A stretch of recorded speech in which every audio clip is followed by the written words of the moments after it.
setiamu. Bilang di dalam hidupku Di Tuhan. dalam hidup Amin, amin. ku bersyukur.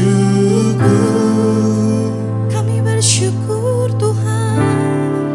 Ku bersyukur Bapa. Kami bersyukur. Ku bersyukur Tuhan. Buat cintamu, Buat kasih setiamu di dalam hidupku. Ku bersyukur. dikatakan lagi. Ku bersyukur Bapa. Ayo sembah Tuhan, nyanyi dengan dewasa teman-teman. Ku bersyukur Tuhan. Dia setia. Buat kasih setiamu di dalam Kami bersyukur Tuhan.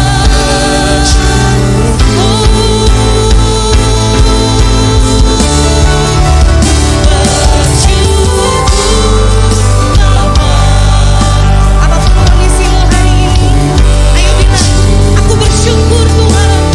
Aku bersyukur Tuhan. Buat kasih setiamu di dalam hidup. Bersyukur lagi, sekali lagi katakan sama-sama, aku bersyukur.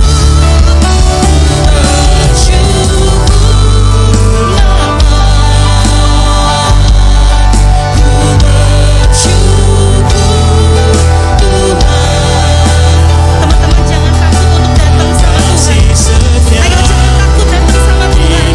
Yes. Sekali lagi. Oh ini anakmu Tuhan.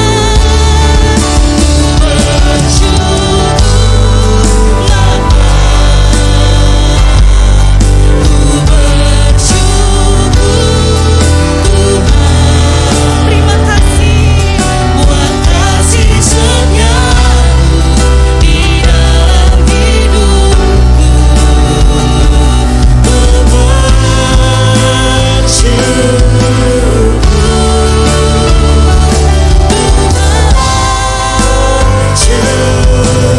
Katakan ku bersyukur.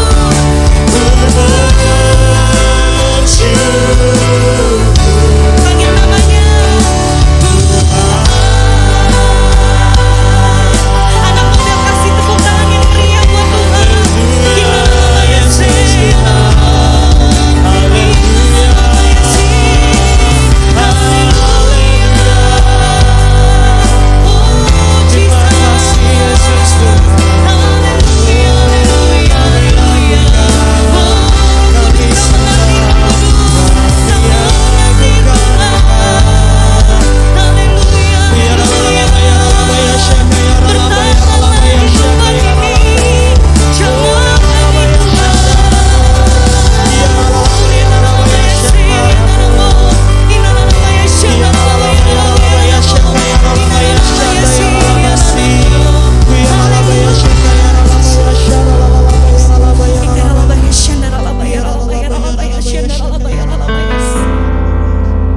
Para si minta waktu 1 menit ke depan teman-teman.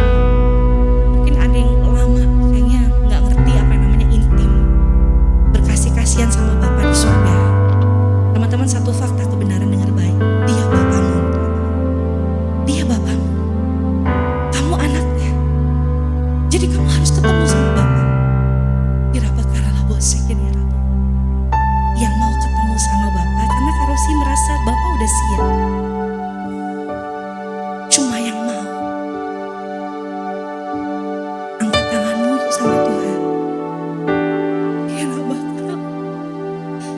Bapa udah siap teman-teman. Angkat tanganmu, ngomong sama Tuhan. Dia Bapamu. Seperti kau lihat di rumah itu orang tuaku, sama realita, sama nyatanya teman-teman. Kudus, Roh Kudus peluk setiap kami, Roh Kudus.